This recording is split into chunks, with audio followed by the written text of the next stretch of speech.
먼저 읽어봤어? 해보자. 그렇지. 사회문화 2020에서 6월 9일 학력평가 2002년 월드컵 조별 예선에서 우리나라가 폴란드를 이기고 사상 처음 1승을 거두자 비더레즈라고 새겨진 티셔츠 수요가 폭발했다. 하지만 실제 월드컵 기간 동안 불티나게 팔린 티셔츠로 수익을 본 업체는 모조품을 판매하는 업체와 이를 제조하는 업체였다. 3. 오히려 정품을 생산해 대리점에서 판매하는 기업 스포츠 브랜드 업체는 수익을 내지 못했다. 사실제로 많은 브랜드 업체들은 월드컵 이후 수요가 폭락해 팔지 못한 재고로 난처했다. 도대체 왜 이런 상황이 벌어졌을까? 이게 어떤 하나의 현상이지, 그지? 현상이야. 경제적 현상이라고. 뭐?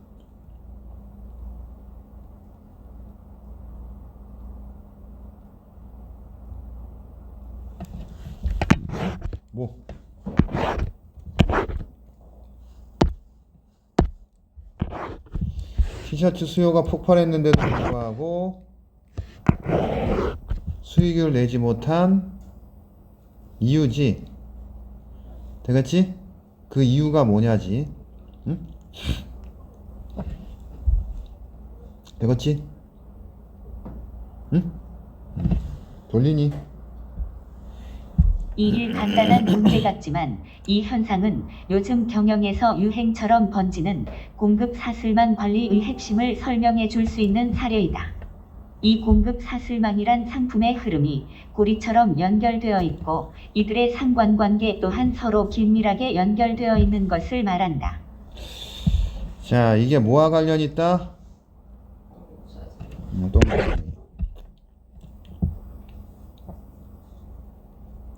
그 뭐야 그게? 상품의 흐름이 고리처럼 연결돼 있다. 상관관계가 연결돼 있다. 되겠지? 3. 이 현상의 원인을 설명하기 위해서는 공급 사슬망의 채찍 효과를 우선 이해해야 한다. 이 아기 기적이라는 상품을 예로 들어보면 상품 특성상 소비자 수요는 일정한데 소매점 및 도매점 주문 수요는 들쑥날쑥했다. 3. 그리고 이러한 주문 변동폭은 최종 소비자 소매점 도매점 제조업체 원자재 공급업체로 이어지는 공급 사슬망에서 최종 소비자로부터 멀어질수록 더 증가하였다. 타 공급 사슬망에서 이와 같이 수요 변동폭이 확대되는 현상을 공급 사슬망의 채찍 효과라 한다. 이는 채찍을 휘두를 때 손잡이 부분을 작게 흔들어도 이 파동이 끝쪽으로 갈수록 더 커지는 현상과 유사하기 때문에 붙여진 이름이다. 6. 이런 변동폭은 유통업체나 제조업체 모두 반길 만한 상황이 아니다. 7. 왜냐하면 늘 수요가 일정하면 이를 기준으로 생산이나 마케팅의 차원을 적절히 분배하여 계획하고 효율적으로 운영할 수 있지만 변동폭이 크면 계획이나 운영을 원활하게 수행하기 어렵기 때문이다. 자, 뭐에 대해서?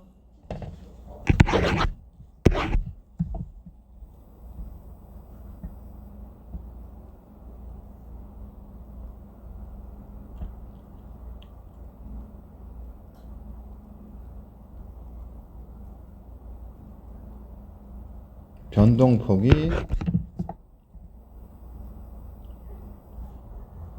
어떨수록 뭐로부터 있죠.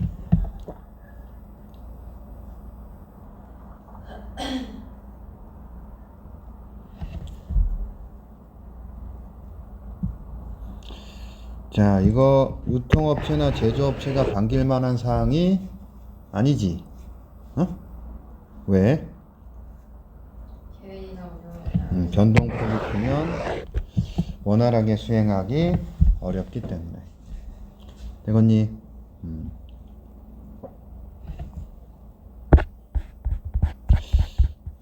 핵심은 최종 소비자로부터 멀어질수록 증가한다는 얘기야. 변동폭이 최종 소비자로부터 멀어질수록.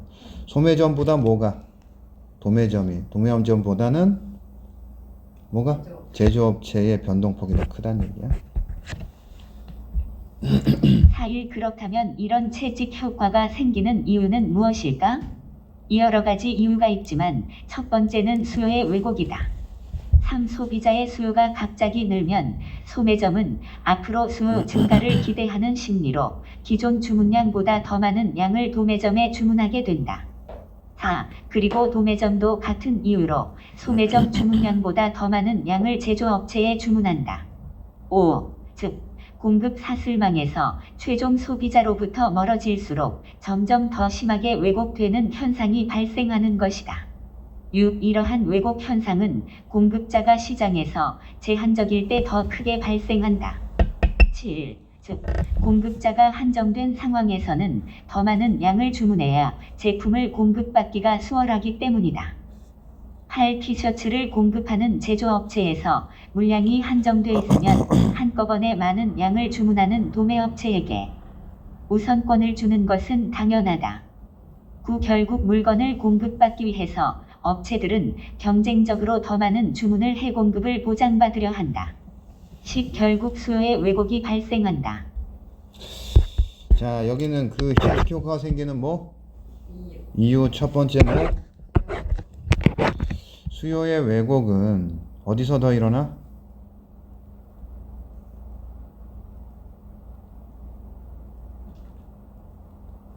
첫 번째, 최종 소비자로부터 멀어질수록. 두 번째, 어떨 때? 공급자가 시장에서 어떨 때? 제한적일 때.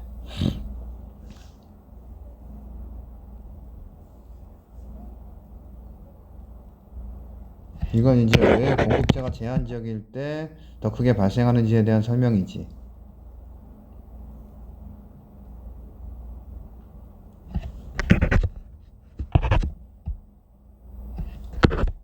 이런 이유야. 되겠지? 5일 채찍 효과가 일어나는 두 번째 이유는 공급 사슬망에서 최종 소비자로부터 멀어질수록 대량 주문 방식을 요하기 때문이다. 이 예를 들면 소비자는 소매점에서 물건을 한두 개 단위로 구입하지만 소매점은 도매상에서 물건을 박스 단위로 주문한다. 3. 그리고 다시 도매점은 제조업체에 그럭 단위로 주문을 한다. 4. 이처럼 최종 소비자로부터 멀어질수록 기본 주문 단위가 커진다. 5. 그런데 이렇게 주문 단위가 커질수록 재고량이 증가하게 되고 재고량 증가는 변화에 민첩하게 대응하지 못하게 하는 원인이 된다. 두 번째 이유는 뭐이? 최종 소비자로부터 멀어질수록 어떻다? 대량 주문 방식을 요한다.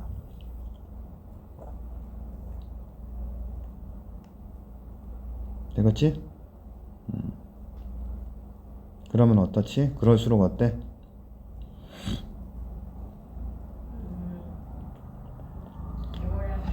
증가하고 그러면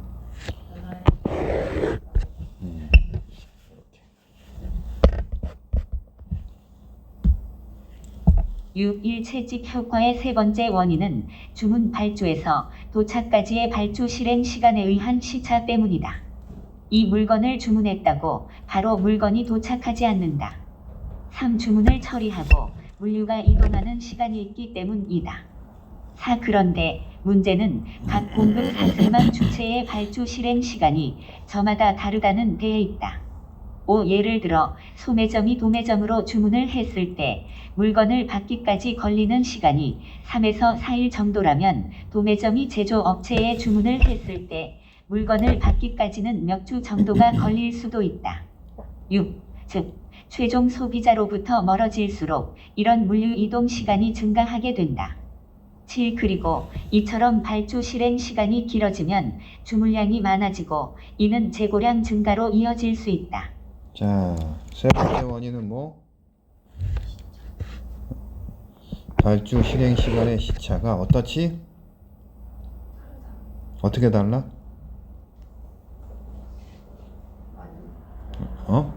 어떻게 달라? 아이, 끝까지 보고.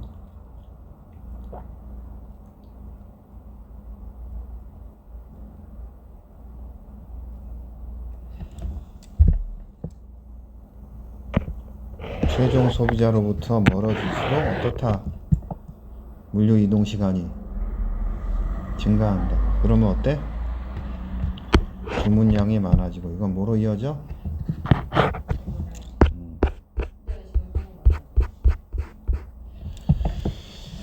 많이 시간이 걸리니까 그만큼 어때야 돼? 한꺼번에 많이 주문해야지. 응? 만약에 매일 받을 수 있으면 매일 받을 수 있으면 하나만 주문하면 되는데 매일 10일이 걸리면 한꺼번에 몇 개 주문해야 돼? 10개 주문해야지.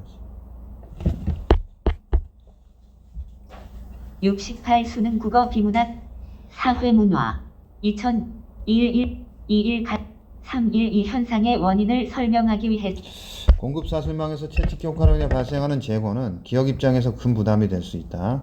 왜냐하면 재고를 쌓아둘 공간을 마련하거나 재고를 손상 없이 관리하는 데 큰 비용이 들기 때문이다. 그러므로 공급 사슬망에서 주체들 간의 수요와 공급 정보를 공유함으로써 불필요한 재고를 줄여야 한다. 뭐에 대해서? 재고가 기업 입장에서 뭐가 될 수 있어? 부담이 될 수 있으므로 어때야 돼? 주체들 간의 수요 공급 정보를 공유해서 재고를 줄여야 돼. 되겠지? 자, 형광펜으로 한번 틀 잡아보자. 자, 뭐에 대해서? 수익을 내지 못한 이유를 뭐로 설명한다? 관리가, 그지? 서로 어떻다? 상품의 흐름이 연결돼 있는데 특히 어떻다? 채찍 효과야. 뭐 주문 변동폭이 어떻다? 최종 소비자로부터 멀어질수록 증가해. 그러면 변동폭이 클수록 계획이나 운영을 원활하게 수행하기가 어려워. 이유는 첫 번째 뭐 때문이다? 수요의 왜곡. 수요의 왜곡이 어떻게 더 크지? 최종 소비자로부터 멀어질수록. 또 공급자가 시장에서 제한적일 때. 두 번째 이유는 뭐? 최종 소비자에서 멀어질수록 대량 주문을 해야 돼. 그러면 어떻지? 재고량이 증가하고 변화에 민첩하게 대응하지 못하지. 세 번째 원인은 뭐? 발주 실행 시간의 시차. 어떻다? 최종 소비자로부터 멀어질수록 물류 이동 시간이 증가해서 재고량이 증가된다. 되겠지? 그래서 재고는 부담이 되기 때문에 어때야 돼? 수요와 공급 정보를 공유해서 불필요한 재고를 어떻게 해야 된다? 줄여야 한다. 되겠어? 채우고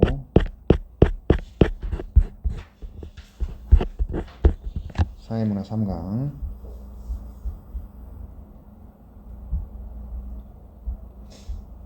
저희 1학년 정답과 다 봤어요. 어? 1학년 2학년 다 봤어요. 뭘? 다 봤어. 2학년 거 최근 거 다시 일요일에 모의고사 풀었잖아. 다 봤어. 최근 거만 본 게 아니고 문학은 05년도부터 다 봤어. 응? 내가 막 그 편집해서 주던 게 예전 문제들. 최근 거는 모의고사로 봤고. 비문학은 초반 것들은 좀 연습식으로 봤고 최근 비문학들을 봤다. 최근 거. 왜냐면 비문학은 유형이 예전 거랑 지금이 문제 배분이 지문수도 다르고 다르거든. 그래서 비문학은 최근 걸로 봤어. 해설 28쪽 7, 1, 2 세부 내용 파악 윗글에 목 아픈데 읽어야 되나? 희소성이 높은 최고급 커피의 생두 가격은 어떻게 결정될까? 그것은 바로 경매이다. 경매를 통한 가격 결정 방식은 수요자들의 이 해당 재화의 가치를 서로 다르게 평가하고 있거나 해당 재화의 가치를 정확히 가늠할 수 없을 때 사용된다. 커피나무는 환경에 민감한 식물로 일조량과 온도와 토질에 따라서 생두의 맛과 품질이 천차만별이다. 그래서 같은 지역이라 하더라도 매년 커피 생두의 품질이 달라지는 것이다. 이처럼 생두의 품질이 매년 다양한 이유로 달라지는 상황에서 해당 커피 생두의 가치를 결정하는 가장 수월한 방법은 단연 경매라고 할 수 있다. 자, 뭐에 대해서? 경우가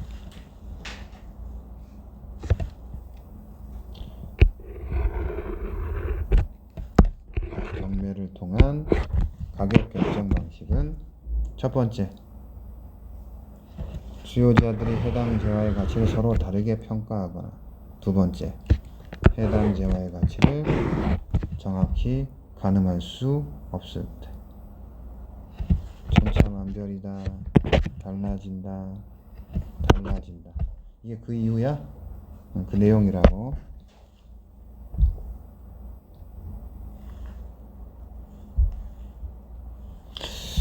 자, 경매를 통한 가격 결정 방식을 사용하는 또 다른 이유는 구매자와 판매자의 숫자가 극단적으로 불일치할 때 가격 결정하는 유용한 방법이기 때문이다.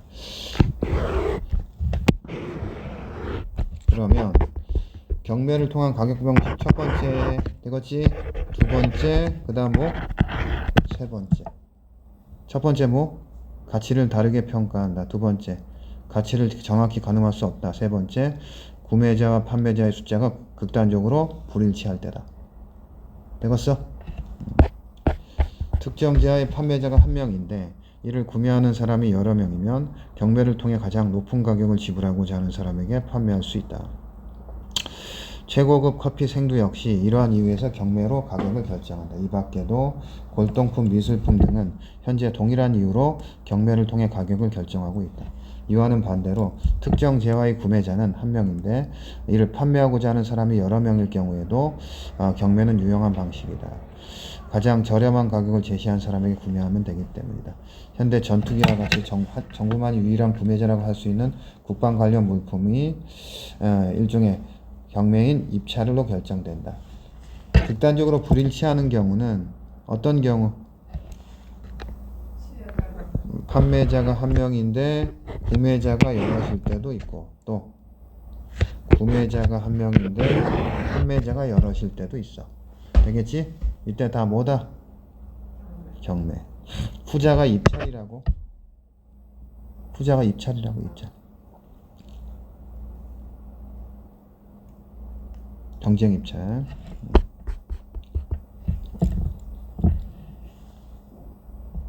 사회문화 2021-21-31 경매는 입찰 방식의 공개 여부에 따라 공개 구두 경매와 밀봉 입찰 경매로 구분할 수 있다. 먼저 공개 구두 경매는 경매에 참여하는 사람들을 모두 한자리에 모아놓고 누가 어떠한 조건으로 경매에 응하는지를 공개적으로 진행하는 방식을 말한다. 이러한 공개 구두 경매는 다시 영국식 경매와 네덜란드식 경매로 구분할 수 있다. 기업 영국식 경매는 오름 경매 방식으로 우리가 가장 흔히 접하는 낮은 가격부터 시작해서 가장 높은 가격을 제시한 사람이 낙찰자가 되는 방식을 말한다. 이러한 영국식 경매를 통해 가격을 결정하고 있는 대표적인 품목으로는 와인과 앞서 소개한 최고급 생두가 여기에 해당한다. 좀 더 읽을게. 4.1.2원은 반대로 판매자가 높은 가격부터 제시해 가격을 점점 낮추면서 가장 먼저 응찰한 사람을 낙찰자로 정하는 방식이 네덜란드식 경매다. 이것이 내림 경매 방식이다.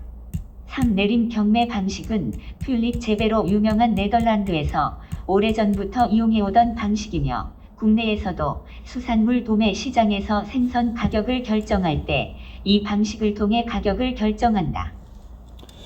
자, 경매는 다시 두 가지 공개 구두 경매와 밀봉 입찰 경매. 다시 공개 구두 경매는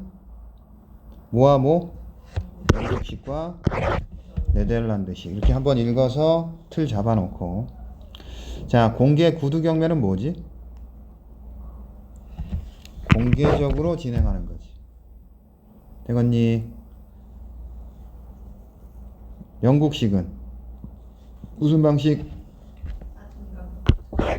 오름 경매 강식이지, 그지? 이게 뭐야? 낮은 각표부터 시작해서 뭐 하는 것? 품목으로 뭐가 있어? 와인이나 생수가 있다. 되겠지? 이거 편집을 해서 요 키워드들을 지운 지문을 줄 테니까 채우라고. 내신이라서 그래. 지문을 읽은 여유가 없을 거야. 너네 출제하는 경향을 보면 지문을 수능처럼 꼼꼼히 읽고 풀 시간 안 줄 거라고 분명해. 너네 국어 선생님 보면 분명하다고. 그러니까 중요한 핵심들을 좀 기억하듯 공부해야 돼. 객관식 문제 잘 안 풀어도 돼. 그냥 내용 외우듯 봐.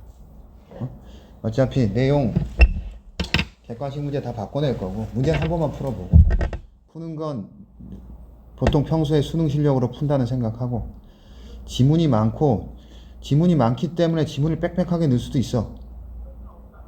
다 차분히 읽지 못하도록. 그러니까 지문을 딱 보면 이게 무슨 내용인지 기억되도록 공부하라고. 지금도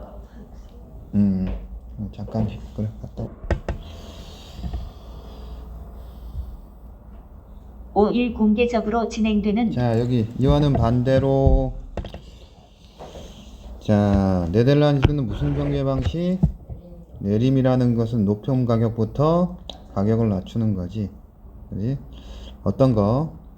튤립이나 수산물 되겠지? 경매와는 달리 경매 참여자들이 서로 어떠한 가격에 응찰했는지를 확인할 수 없는 밀봉 입찰 경매가 있다. 이 밀봉 입찰 경매는 낙찰자가 지불하는 금액을 어떻게 결정하느냐에 따라 최고가 밀봉 경매와 차가 밀봉 경매로 구분된다. 3. 최고가 밀봉 경매는 응찰자 중 가장 높은 가격을 적어냈을 때 낙찰이 되는 것으로 낙찰자는 자신이 적어낸 금액을 지불한다. 4. 차가 밀봉 경매의 낙찰자 결정 방식은 최고가 밀봉 경매와 동일하다. 5. 그러나 낙찰자가 지불하는 금액은 자신이 적어낸 금액이 아니라 응찰자가 적어낸 금액 중 두 번째로 높은 금액이다.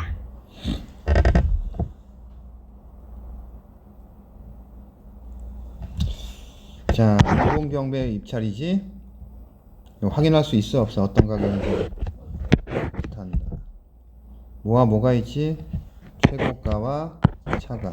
최고가는 뭐? 높은 가격. 차가는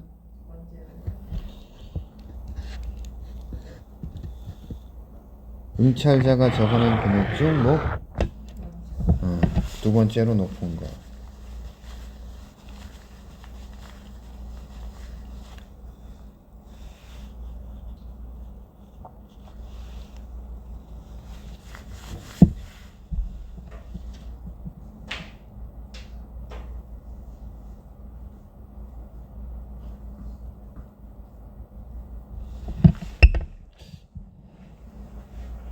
되겠지?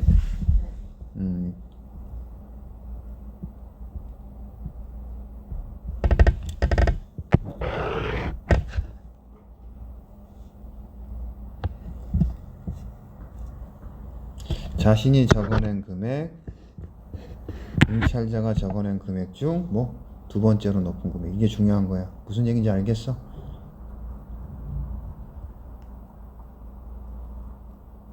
이걸 이해하고 가야 돼. 그러니까 최고가는 가장 높은 가격을 적어냈을 때 낙찰이 되고 낙찰자는 자신의 금액을 돈 낸다고. 근데 차가는 가장 높은 가격을 적어낸 사람이 낙찰자가 되되 금액은 뭘로 지불하는 거야? 응찰자가 낸 금액 중 두 번째로 높은 금액으로 지불한다. 나보다 한 단계 낮은 사람이 적어낸 금액을 적어내로 지불한다고. 되겠지? 자, 틀 잡아보자. 경매는 왜 하지? 첫 번째 왜? 잘해주는 두 번째, 세 번째, 물일치할 때. 그건 판매자 한 명에 구매자 여럿일 수도 있고 구매자 한 명에 판매자가 여럿일 수도 있지. 경매는 다시 모아모 공개 구두 경매와 노동 입찰 경매가 있는데 공개 구두 경매는 공개하는 거지. 모아모 영국식은 뭐지? 오름 경매 방식이야. 어떤 거야? 와인이나 생두. 내린 경매 방식은 낮추는 거지.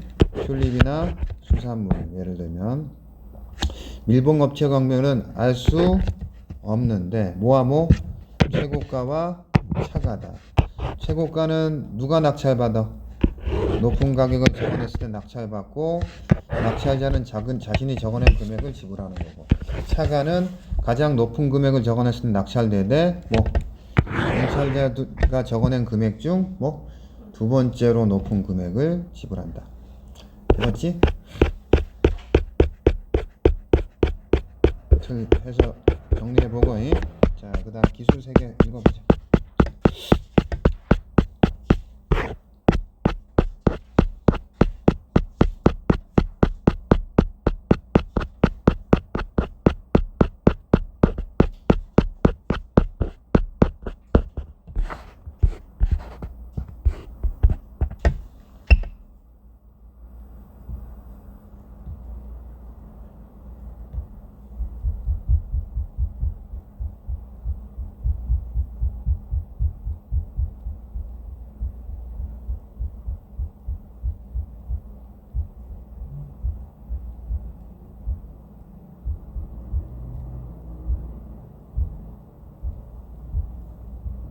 과학기술 문자열 데이터로 다룬 2021 최근 스마트폰이나 자동차 등에서 인공지능 음성 언어 비서 시스템이 사용되고 있다. 이 시스템이 제대로 작동하기 위해서는 사용자의 음성이 올바르게 인식되어야 한다. 그런데 불분명하게 발음하거나 여러 단어를 쉼 없이 발음하는 경우 시스템이 어떻게 이를 올바른 문장으로 인식할 수 있을까? 이럴 때는 입력된 음성 언어를 문자 언어로 변환한 다음 통계 데이터를 활용하여 단어나 문장의 오류를 보정하는 자연어 처리 기술이 사용된다. 이러한 기술에는 철자 오류 보정 방식과 띄어쓰기 오류 보정 방식이 있다. 자, 뭐를 사용한대? 동그라미.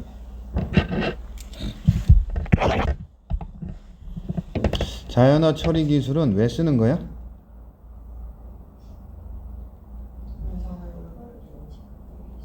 그렇지. 그지?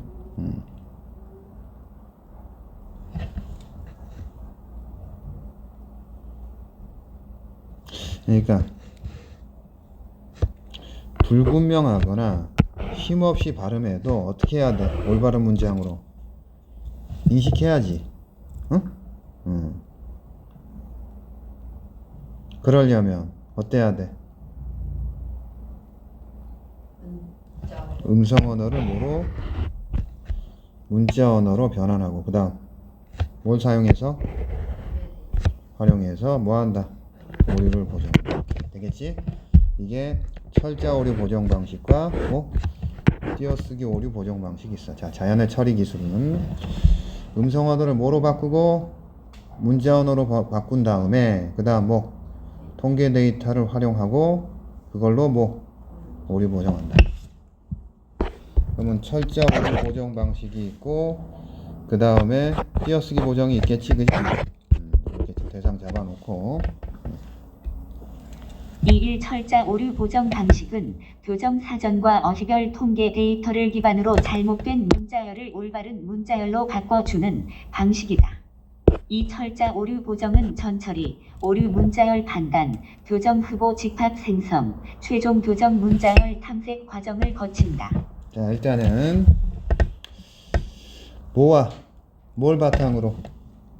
교정 사전과 그 다음 어휘별 통계 데이터를 기반으로 자, 어떻게 하는 거? 잘못된 문자열을 올바른 문자열로 바꾼다. 되겠니? 그건 첫 번째 전처리 또 오류 문자열 판단, 그 다음 교정 후보 집합 생성, 그 다음 최종 교정 문자열 탐색. 되겠지? 그러면 다시 어떻게 돼? 전처리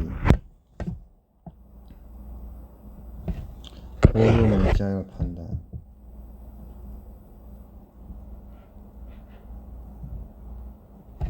교정 후보 집합 생성, 그 다음 최종적으로 뭐? 최종 서열 문자열 탐색. 되겠지? 3. 먼저 전처리는 입력 문장에서 사용자의 발음이 불분명하게 입력되어 시스템에서 처리가 불가능한 문자열을 처리가 가능한 문자열로 바꿔주는 과정이다. 4. 가령 실크가 으로 인식될 경우 이라는 음절이 국어에 쓰이지 않으므로 실크로 바꿔준다. 자, 일단은 전처리는 뭐지? 어떨 경우에? 발음이 불분명하게 입력됐을 경우, 처리가 가능한 문자열로. 되겠지? 예를 들면 식이라고 된 걸 뭐로? 실크로. 이 식이 뭐야? 식이 처리가 불가능한 문자열을. 되겠어? 이 실크는 뭐다? 처리가 뭐로? 가능한 문자열로. 되겠지? 이렇게 전처리가 끝나면 다음 단계인 오류 문자열 판단 단계로 넘어간다. 6. 이 단계에서는 입력된 문장을 어절 단위의 문자열로 구분하여 각 문자열이 교정 사전에 오류 문자열에 존재하는지 여부를 확인한다. 7. 교정 사전이란 오류 문자열과 이를 수정한 교정 문자열이 쌍을 이루어 구축되어 있는 사전이다.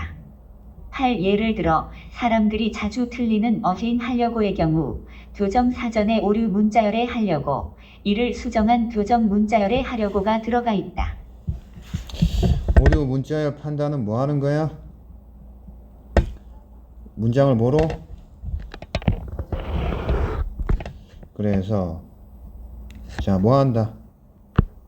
교정 사전의 오류 문자에 존재하는지 여부를 확인하는 거. 교정 사전에 뭐가 있어? 뭐가 수정된 교정 문자열이 쌍을 이루고 있지. 오류 문자열이 뭐야? 하려고지. 교정 문자열은 하려고. 되겠지? 3. 1. 처리된 과정. 문자열이 교정 사전에 오류 문자열에 존재하지 않을 경우 바로 결과 문장으로 도출되지만 존재할 경우 교정 후보 집합 생성 단계로 넘어간다. 이 단계에서는 오류 문자열과 교정 문자열 모두를 교정 후보로 하는 교정 후보 집합을 생성한다. 3. 예컨대 처리된 문자열이 하려고일 경우 하려고와 하려고 모두를 교정 후보로 하는 교정 후보 집합을 생성한다. 자, 오류 문자에 존재하지 않으면 어떻고? 바로 결과 문장으로 도출하고. 그러면 존재하면 어떡한다? 뭐로? 지금 생성 단계로 넘어가. 그 후보가 되는 건 뭐야? 오류 문자열 뿐만 아니라 뭐? 교정 문자열 모두 교정 후보라고. 그러면 하려고 또 하려고 모두 뭐다? 교정 후보 집합이다. 되겠어? 되는 거지? 4. 그런 다음 최종 교정 문자열 탐색 단계로 넘어간다. 5. 여기서는 철자 오류가 거의 없는 교과서나 신문 기사와 같은 자료에서 어휘들의 사용 빈도를 추출한 어휘별 통계 데이터를 활용하여 교정 후보 중 사용 빈도가 높은 문자열을 최종 교정 문자열로 선택하여 결과 문장을 도출한다. 6만일 통계 데이터에서 하려고의 사용 빈도가 1회, 하려고의 사용 빈도가 100회라면 하려고를 최종 교정 문자열로 선택하는 것이다. 자, 그 다음 어떻게 한다? 통계 데이터. 어휘별 통계 데이터로 어떻게 한다? 사용 빈도가 높은 문자를 최종 교정 문자로 선택한다. 사용 빈도가 하려고와 하려고 중에 뭐가 많겠어? 그러면 하려고가 최종 교정 문자열이 되는 거야. 되겠지? 여기까지 다시 보자. 복잡하니까 내용이.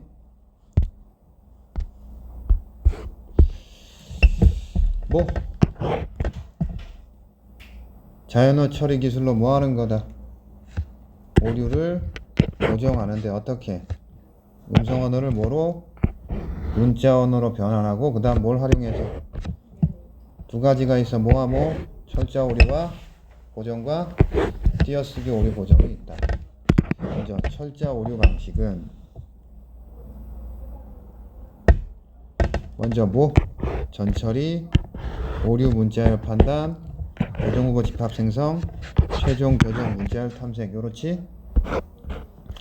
먼저 오류 문자열 판단은 어떻게 한다? 전처리는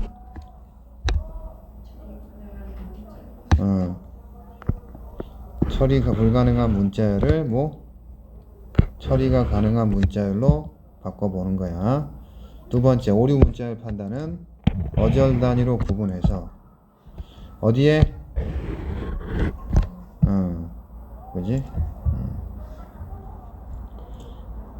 교정사전에 뭐와 뭐가? 오류 문자열과 교정 문자열이 어떻게 뭘 이루고 있다? 쌍을 이루고 있다. 그 다음은 어떨 경우 오류 문자열이 존재할 경우 교정후보 집합 생성에는 뭐와 뭐? 오류 문자열과 교정 문자열 모두지? 되겠지? 그래서 최종 문자열 탐색 단계는 뭘 가지고? 어휘별 통기 데이터로 뭐를? 사용 빈도가 높은 문자열을 최종 문자열로 선택한다. 되겠니? 그 다음은 뭐 하는 거야? 띄어쓰기 오류 보정하는 거지? 4일 띄어쓰기 오류 보정 방식은 잘못된 띄어쓰기를 통계 데이터와 비교하여 올바른 띄어쓰기로 바꿔주는 방식이다. 이 일을 위해서는 입력된 문장의 띄어쓰기를 시스템에서 처리할 수 있도록 이진법으로 변환하는 과정이 요구된다. 자, 여기는 뭐를? 잘못된 띄어쓰기를 뭐랑 비교해서? 통계 데이터와 비교해서 뭐로 바꾼다? 올바른 띄어쓰기로 바꿔준다. 그러면 뭐로 바꿔야 돼? 이진법. 3. 이 과정에서 음절의 좌나우 혹은 음절의 사이에 공백이 있을 때 1. 공백이 없을 때 0으로 표기한다. 4. 가령 동생이 밥을 먹었다라는 문장에서 밥은 음절의 좌, 우에 모두 공백이 있으므로 이를 이진법으로 나타내 1밥 1이 되는데 이를 편의상 밥로 나타낸다. 이렇게 5. 이해되지? 같은 방법으로 밥을은 두 음절의 좌, 사이, 우에 모두 공백이 있으므로 밥을이 되고 밥을 먹은 밥을 먹이 된다. 6. 이때 문장의 처음과 끝은 공백이 있는 것으로 처리한다. 7. 이렇게 띄어쓰기를 이진법으로 변환한 다음 올바르게 띄어쓰기가 구현된 문장에서 추출한 통계 데이터와 비교한다. 8. 그 결과 빈도수가 높은 띄어쓰기 결과에 맞추어 띄어쓰기 오류를 보정한다. 9. 만약 통계 데이터에서 바블의 빈도수가 낮고 바블의 빈도수가 높을 경우 이에 따라 바블은 바블로 띄어쓰기가 보정된다. 자, 이진법으로 바꾼 다음에 뭐 하는 것? 통계 데이터와 비교하는 것. 그래서 어떻게? 빈도수가 높은 것으로 오류를 보정하는 것. 큰 틀은 이거야. 응? 이진법으로는 어떻게 바뀌지? 음절 사이에 뭐 공백이 있을 때는 뭐, 없을 때는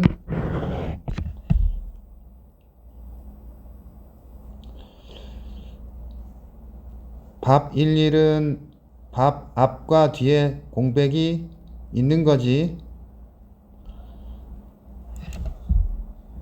그 다음에 밥 띄우고 을은 어떻게 돼?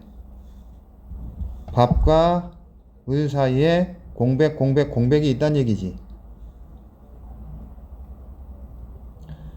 밥을 101은 뭐야? 띄우고 밥을 붙이고 띄운다는 얘기야. 무슨 얘기인지 알겠어?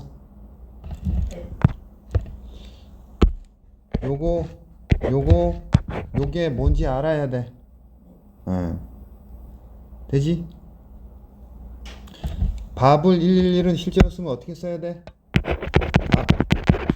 이렇게 되는 거야. 이해하고 있는 것 같아. 그래서 빈도수가 높은 것으로 보정되는 거. 되겠지? 마지막 문단은 어떻게 끝맺냐? 5.1 이러한 방법들은 모두 올바른 단어나 문장에서 추출된 통계 데이터를 기반으로 보정이 이루어진다는 공통점이 있다.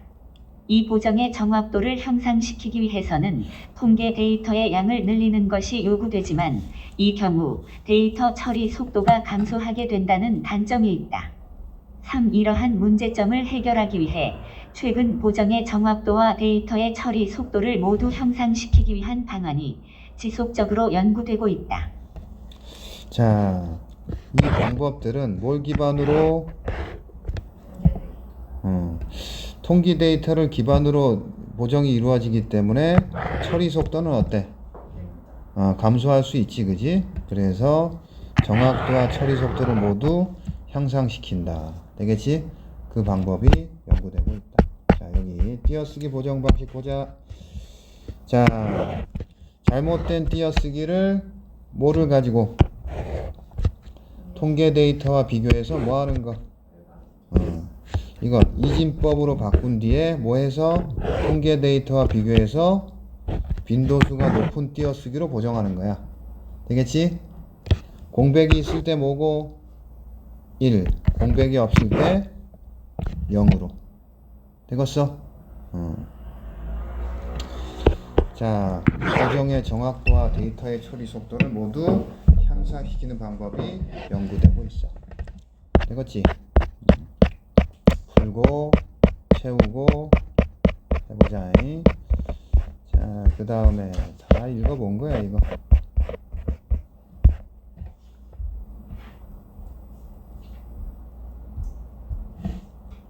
과학 2021 약은 생체의 작용에 영향을 미쳐 생물학적 효과를 내기 위한 목적으로 이용하는 의약품을 말한다. 이 약은 생체에서 수용체와 결합하여 유익작용 및 유해작용을 나타내는 방식을 취하기도 한다. 3. 이 경우 약은 생체의 리간드와 유사한 화학적 분자 구조를 가진 성분을 포함하는데 이러한 성분으로 인해 약은 생체 내에서 리간드로 기능한다. 4. 여기서 리간드란 수용체와 결합하여 신경 자극이나 화학 반응과 같은 생물학적 반응을 촉발할 수 있는 물질이다. 5. 생체 내에서 수용체와 친화성이 높은 리간드가 결합하면 리간드와 결합한 수용체의 작용에 의해 생체의 변화가 일어나기도 하고 수용체에 의해 리간드의 구조 변화가 일어남으로써 이후에 생물학적 반응이 유도되기도 한다.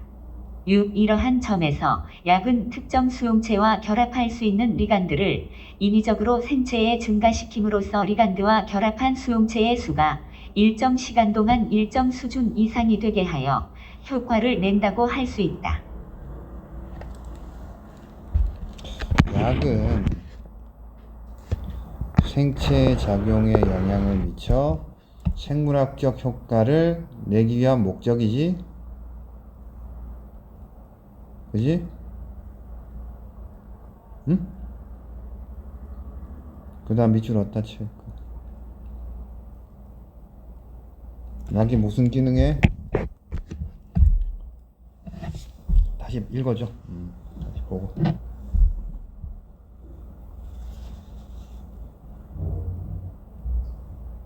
리간드지.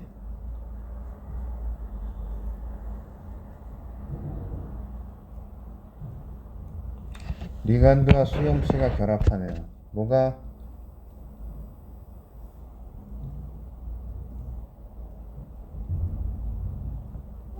생물학적 반응이 유도된다.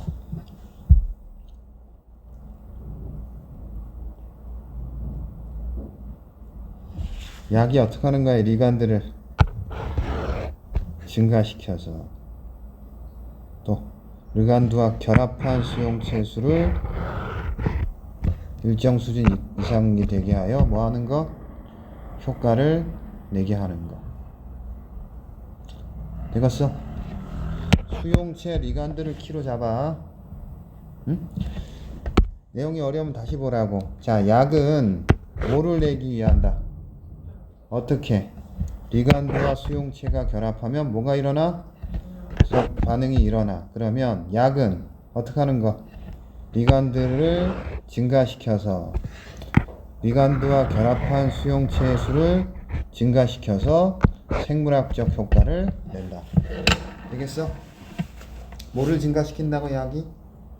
리간드를 증가시키면 어떤 수용체가 증가해? 리간드와 결합한 수용체가 증가해서 뭐 생물학적 효과를 낸다. 어?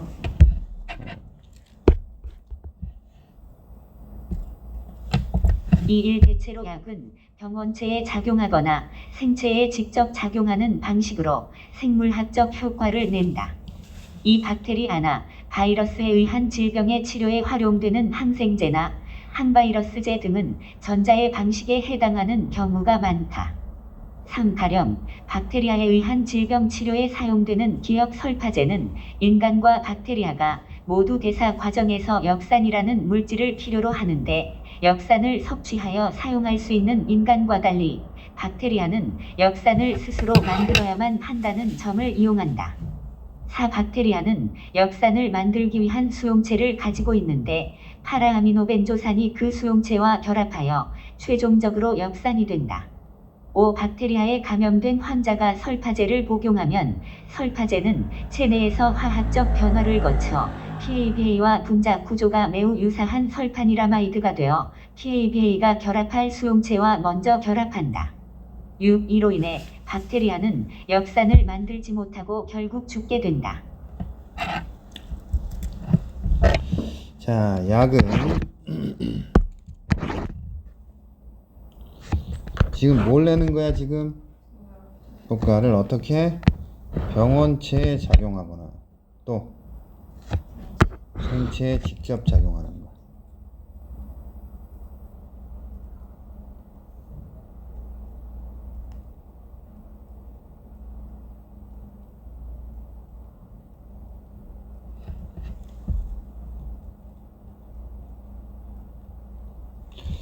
항생제나 항바이러스제는 뭐? 전자란 어떤 방식이야? 병원체에 작용하는 거. 예를 들면 어떤 것? 설파제는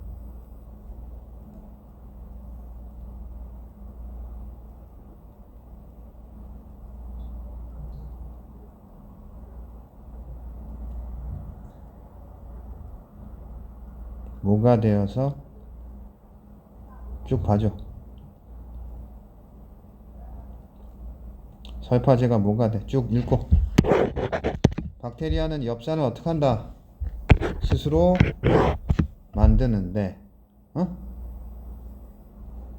엽산은 어떻게 만들어져? PABA가 수용체에 결합하여 엽산이 만들어지는데 설파제가 뭐가 되어서?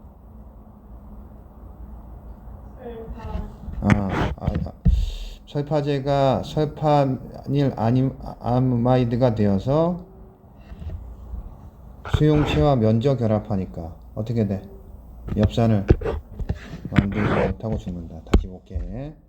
이건 병원체에 직접 작용하는 약이 항생제 바이러스 중에 뭐? 설파제지. 이게 어떻게 한다? 설파제가 설파닐 아마이드가 되어서 뭐 먼저 결합해서 엽산을 만들지, 박테리아가 엽산을 만들지 못하게 한다. 되겠지?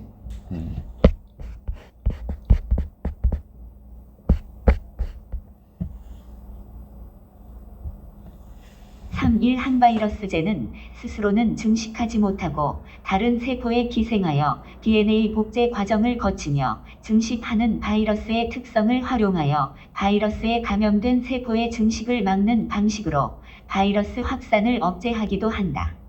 이니은 뉴클레오사이드 유도체를 포함한 항바이러스제가 이러한 방식의 약에 해당한다. 3. 뉴클레오사이드 유도체는 뉴클레오타이드와 유사하지만 뉴클레오사이드 유도체가 세포의 DNA나 RNA의 수용체와 결합하면 결과적으로 DNA 복제 과정이 이루어지지 않는다. 4. 또한 뉴클레오사이드 유도체는 바이러스에 감염된 세포와는 쉽게 결합하지만 감염되지 않은 세포와는 잘 결합하지 않는 특성이 있다. 5. 이 때문에 뉴클레오사이드 유도체는 바이러스에 감염된 세포들이 더 이상 증식하지 못하게 할 수 있으며 이를 통해 바이러스 확산을 억제한다. 자, 뭐 이겁니다. 어떻게 한다? 어떻게 병원체에 작용해? 항바이러스제는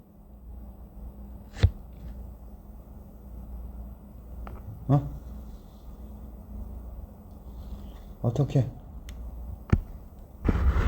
이걸 찾아야지.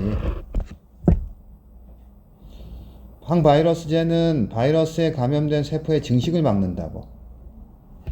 위에 항생제, 박테리아, 설파제는 어떻게 했어? 엽산을 만들지 못하게 했고, 항바이러스제는 뭐? 감염된 세포의 증식을 막는다고. 어떤 식으로?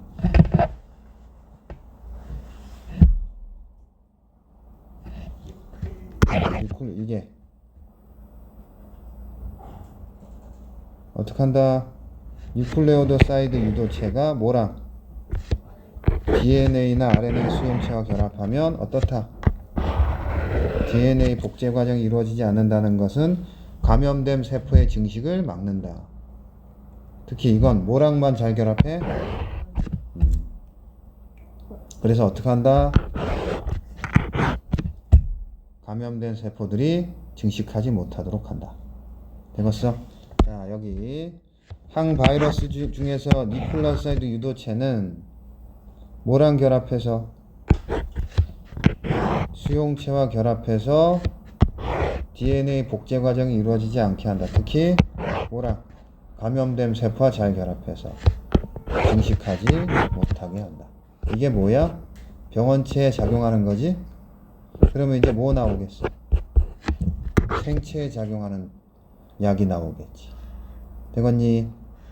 생체에 작용하는 약이 나오겠지? 4일 한편 신경작용제는 신경 전달 물질의 작용에 관여하는 방식으로 사람의 정신이나 행동에 영향을 주는 생물학적 효과를 내는 약이. 자, 신경작용제는 신경 전달 물질에 작용한다. 사람의 정신이나 행동에 영향을 미친다는 것은 뭐야 이거? 생체에 직접 작용하는 것이다. 그래서 뭐한다? 생물학적 효과를 낸다. 지금 약이 무슨 효과를 내는 것? 생물학적 효과를 내되 병원체에 작용하거나 또는 생체에 작용하는 약. 응? 모두 생물학적 효과를 내는 것. 오늘 한 만큼 다시 그 책 만들어준 거에다가 다시 요약하라고. 이 하나의 뉴런에서 발생한 전기 신호는 뉴런 말단에 도달하여 신경 전달 물질을 분비하게 하고, 이러한 신경 전달 물질은 연접한 다른 뉴런에 존재하는 수용체에 화학 신호를 전달함으로써 연접한 뉴런 간에 신호를 전달하는 매개체의 역할을 한다. 3. 우울증과 관련된 것으로 알려진 신경 전달 물질인 세로토닌이나 노르에피네프린은 보통 후연적 뉴런 수용체에서 기능을 다하고 전연적 뉴런에 재흡수되는 과정을 거치는데, 이 과정에서 뉴런 간 연적 틈새에서 세로토닌이나 노르에피네프린의 농도가 낮아지면 우울증이 나타나는 것으로 알려져 있다. 4. 항우울제는 연적 틈새에서 이들 신경 전달 물질의 부족을 해소하는 방식으로 약효를 낸다. 5. TCA 항우울제는 전연적 뉴런의 수용체와 결합하여 신경 전달 물질의 재흡수가 일어나지 않도록 하는 방식으로, SNRI 항우울제는 신경 전달 물질의 재흡수를 억제하거나 후연적 뉴런의 수용체와 결합하는 방식으로 연적 틈새에서 신경 전달 물질의 농도가 높아진 것과 같은 효과를 낸다.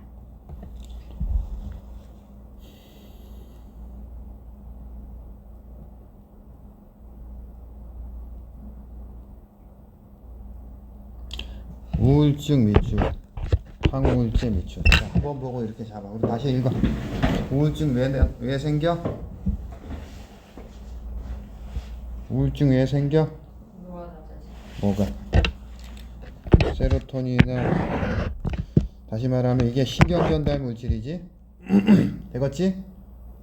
그러면 항우울제는 어떻게 한다? 신경전달 물질의 부족을 해소한다. 이게 핵심이야. 우울증은 왜 생긴다고? 신경전달 물질의 농도가, 그러면 항우울제는 어떻게 하는 거야?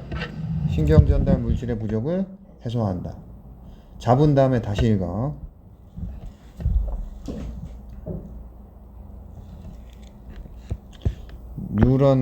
뉴런에서 뭐가 발생해?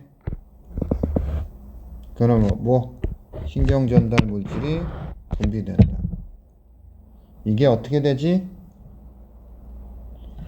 다른 뉴런에 존재하는 수용체에 신호를 전달하지. 되겠지? 그게 신경전달 물질이 세로토닌이나 노르에피네프린이야. 그 다음에 기능을 다한 다음에 다시 어떻게 된다? 어디서 재흡수돼? 전연점 뉴런에 앞서 있는 곳에 재흡수가 되는 거야. 되겠지? 농도가 낮아지면 우울증이 생기지? 그러면 이 부족을 해족하기 위해서 TCA는 그게 뭐랑 전염점 뉴런의 수용체와 결합하여 뭐 재흡수가 일어나지 않으면 신경전달 물질이 부족하지 않겠지. 어? 무슨 얘기인지 알겠어? 그림이 있나? 전염전 뉴런으로 재흡수되는데 수용체와 대신 결합해서 재흡수되지 않게 한다고. 이 틈새에 많아야 될 거 아니야, 신경전달 물질이. 그 다음에 SNRI 우울제는 뭐 한다? 재흡수를 억제하거나 어떻게 한다? 후연점 뉴런의 수용체와 결합해서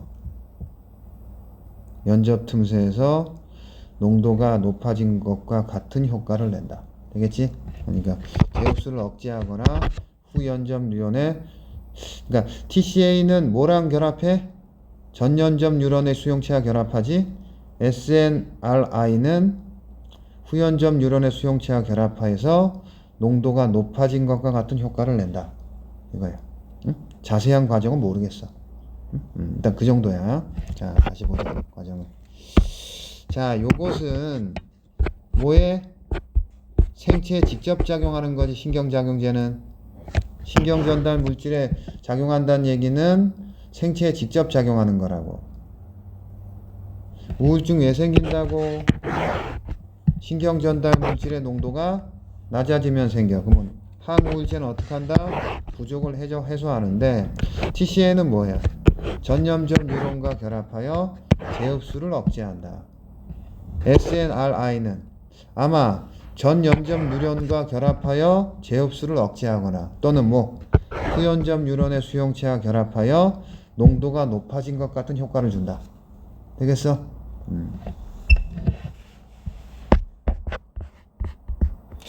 대부분의 약들은 약효가 여러 가지인 경우가 많기 때문에 두 가지 약을 함께 복용하면 이들 약의 1차적인 약효는 서로 다를지라도 2차적인 약효는 같을 수 있어. 공통적인 2차적인 약효가 한층 커질 수 있다. 이와 같이 약들이 도와 약효를 높이는 것을 상승효과라고 한다. 한편 약을 장기간 남용되게 되면 민감도가 떨어지게 되어 결과적으로 기존과 동일한 효과를 내기 위해 더 많은 약을 필요로 하는데 이거 뭐라 그래? 내성이라고 하지. 그럼 뭐야 뭐? 이 약을 복용하는 데 있어서의 뭐야? 상승효과와 뭐이? 내성이지. 내성은 뭐야? 어떨 때? 공통되는 2차적인 효과가 커질 수 있다. 어떻게 했을 때? 함께 복용했을 때.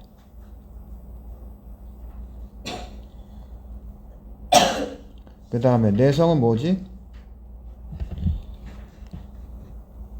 장기간 남용했을 때 수용체 민감도가 떨어져서 뭐 하는 거? 더 많은 약을 필요로 하는 거. 자, 다시 한번 틀 잡아 볼게. 약은 뭘 내는 것? 생물학적 효과를 내지? 그게 어떤 방식이 있어? 병원체에 작용하는 방식과 그 다음 뭐 생체에 직접 작용하는 방식이 있지? 병원체에 작용하는 방식 중에 뭐 설파제는 어떻게 하는 거야? 엽산을 만들지 못하게 하는 거고, 항바이러스제는 뭐야? 감염된 세포의 증식을 막는 방식이지. 그 다음 이거 다시 큰 틀로 잡는 거야. 반면 그 다음에 생체에 직접 작용하는 건 뭐가 있다? 신경작용제가 신경전달 물질에 작용한다니, 생체에 직접 작용해서 예를 들면 항우울제는 어떻게 하는 거? 신경전달 물질의 부족을 해소하는 거라고. TCA 우울제가 있고 SNR 우울제가 있어. 그리고 이러한 약은 상승 효과도 있지만 뭐도 있다? 내성이 생길 수도 있다. 되겠지? 장례로.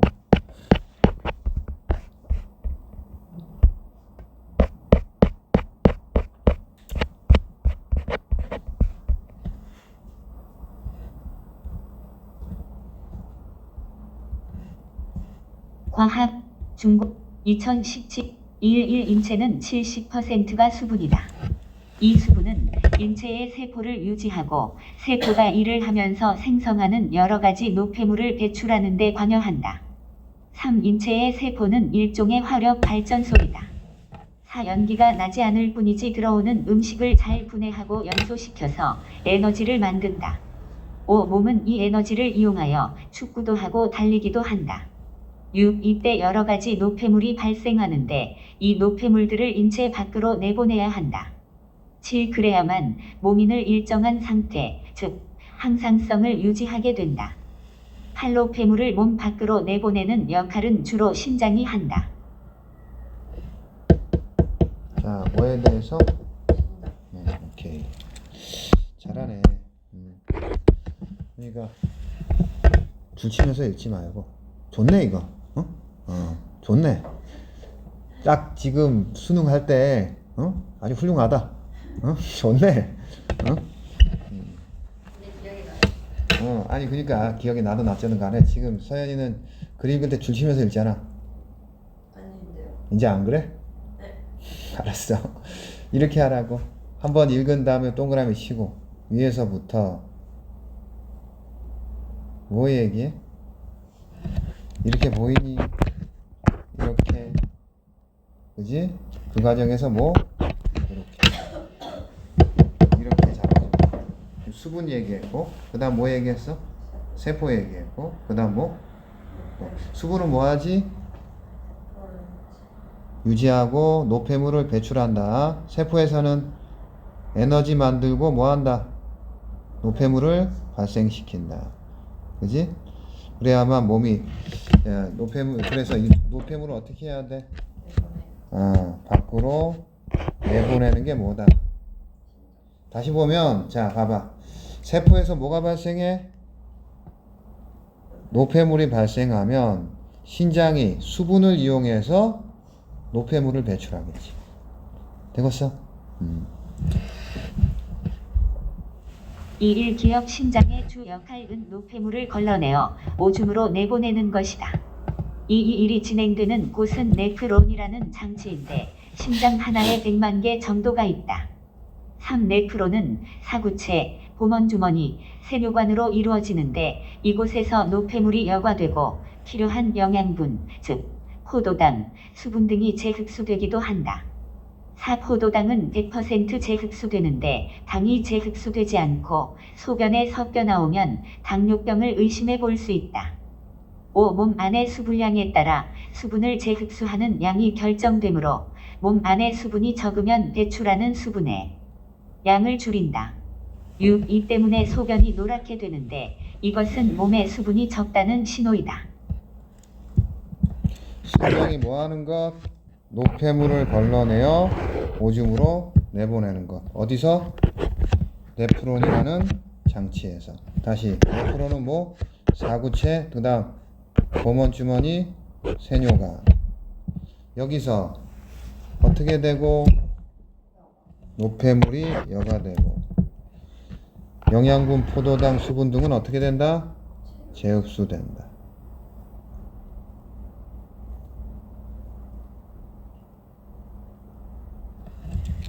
당뇨병, 그 다음 뭐 소변이 노랗게 되겠지?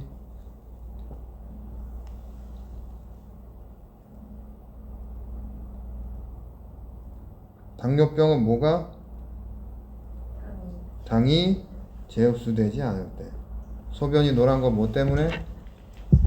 수분이 적을 때야. 이건 이상이, 그러니까 당뇨병이나 소변이 노란 것은 항상성이 유지되지 않은 경우 같아. 3일 노폐물은 혈액의 압력 차이에 의해 못의 혈관 덩어리인 사구체를 통해 보먼주머니에 모이고 이것이 세뇨관을 거쳐 방광에 모아져 오줌으로 배설된다. 물론 분자량이 큰 세포나 단백질 등은 그대로 혈액 속에 남아있다. 이때 노폐물뿐만 아니라 인체에 필요한 무기 염류, 아미노산, 물 등도 혈액의 압력에 의해 보먼주머니로 나온다. 보먼주머니에 모인 물질 중 필요한 것은 세뇨관에서 다시 못의 혈관 속으로 재흡수된다. 이와 같이 신장은 신체 내의 노폐물을 몸 밖으로 내보내는 여과와 필요한 것은 계속 사용할 수 있게 하는 재흡수의 기능으로 우리 몸을 항상 일정 상태로 유지한다. 이러한 중요한 역할을 하는 신장에 이상이 생기면 우리 몸은 중대 위기에 봉착한다.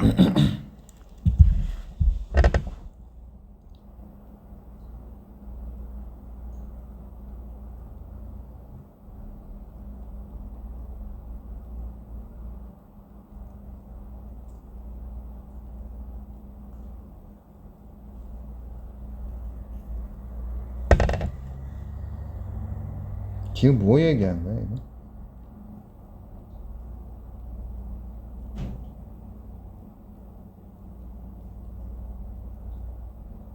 여가와 뭐? 재흡수. 그래서 뭐? 항상성. 그렇지 않으면 뭐? 위기다. 되겠니?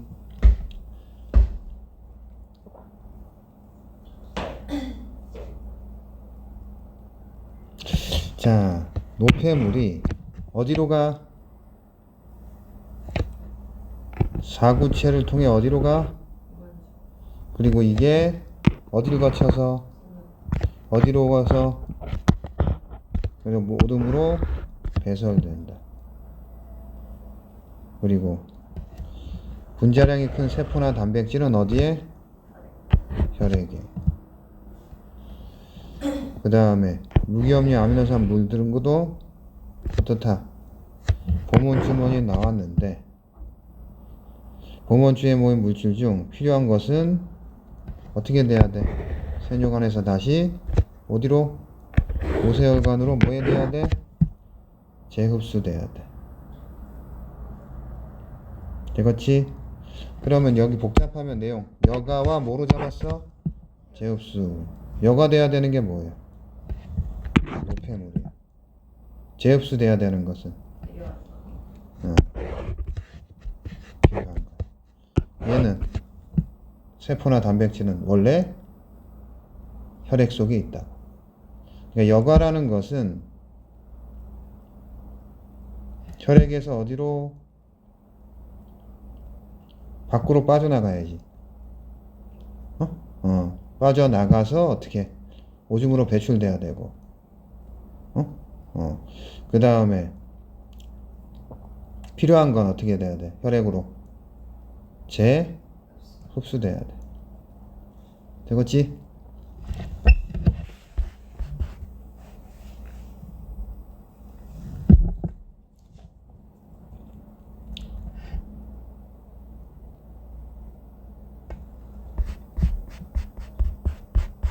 자, 이게 이런 식으로 생각하라고. 이해가 잘 안 애매하면 여기에 섞여 있을 거 아니야. 다 있다고. 1번, 2번, 3번이 다 있다고. 1번, 2번, 3번. 응? 혈액에 있거든? 1번과 3번은 작기 때문에 어떻게 되겠어? 밖으로 빠져나가지. 근데 3번은 다시 어떻게 돼야 돼? 다시 재흡수 돼야 돼. 그리고 빠져나간 1번만 어떻게 돼야 돼? 배출돼야 돼. 1번이 뭐예요? 여과고 3번이 재흡수. 2번은 어때? 그냥 혈액 속에 있어. 4일 신장 기능에 이상이 생기면 인체에 여러 가지 문제가 생긴다. 이 우선 노폐물이 걸러지지 않고 농도가 높아짐으로써 세포가 제대로 작용을 하지 못하게 되고 얼굴이 붓는 증상에서부터 신장이 제 기능을 못하는 신부전증의 단계에까지 이른다. 3. 이러한 경우 생명이 위험해진다. 4. 물론 신장 이식 등의 방법도 있지만 기증자가 나타나지 않으면 인공신장에 의지해야 한다. 5. 신부전 환자는 한 번에 4에서 5시간은 소요되는 괴로운 혈액 투석을 일주일에 서너 번씩 해야 한다. 신장 기능에 이상이 생기면 문제가 발생하니까 뭐 해야 돼? 혈액 투석을 해야 된다고. 인공신장에 의지해서. 되겠지?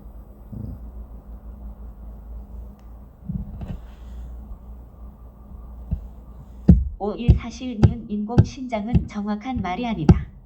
이 인공신장이라면 신장을 대신하여 몸 안에 장착하여 계속 쓸 수 있어야 하는데 여기서 말하는 인공신장이란 일종의 혈액 투석기이다. 3. 즉 체외에서 신장의 기능인 노폐물의 여과 기능을 대신하는 수단이다. 인공신장 혈액 투석기는 뭐 하는 거? 노폐물의 여과 기능을 대신하는 거예요. 되겠지? 그러니까 뭐가 안 되는 거야? 뭐가? 여기서 1번이 빠져나가는 게 안 되는 거야. 되겠지? 요걸 해준다. 6. 인공신장에서는 노폐물인 요소 등을 제거해야 하는데 요소가 제거되는 근본 원리는 물질의 농도 차이이다. 이 물이 담긴 컵에 잉크 한 방울을 떨어뜨렸을 때 잉크가 퍼져나가는 것은 컵 속의 잉크 농도를 균일하게 하려는 성질 때문이다.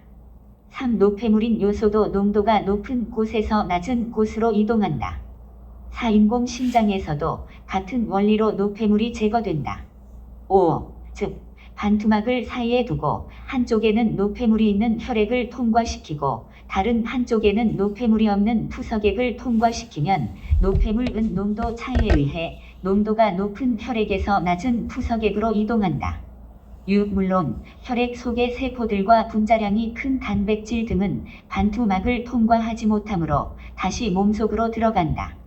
7. 또한 무기 염류, 포도당 등이 빠져나가지 않게 하려면 반투막을 중심으로 양쪽이 같은 농도가 되도록 하면 된다.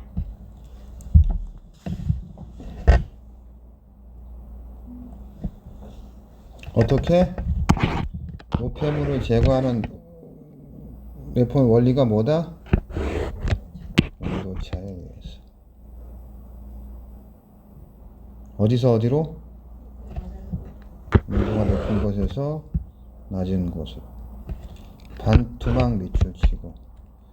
한쪽에는 뭐? 노폐물이 있는 혈액. 다른 쪽에는 노폐물이 있는 투석액. 농도 차이에 의해서 어디로? 혈액에서 투석액으로. 그 다음에 그 단백질 등은 통과하지 못하지, 그지? 되겠지? 그 다음에 무기염류 포도당은 이 단백질이 몇 번이야? 2번이야. 노폐물이 1번이고 그 다음 무기염류 포도당은 3번이라고. 그지? 얘네는 얘네가 빠져나가지 않게 하려면 뭐? 같은 농도가 되도록 하면 되겠지? 지금 1번, 2번, 3번으로 구분해놨어. 그림 그렸듯이.